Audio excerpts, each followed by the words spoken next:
মজনুর মতো বাসছি ভালো, লাইলি হইলা না, পর করিয়া গেছ চলে আমায় কইলা না।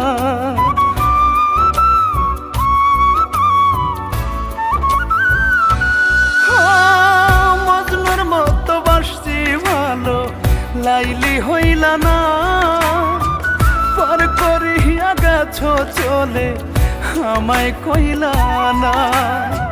খুলে দেখো ইতিহাস, রজকিনী চণ্ডী দাস ভালোবাসা দিয়ে করলো বিশ্বটাকে জয়।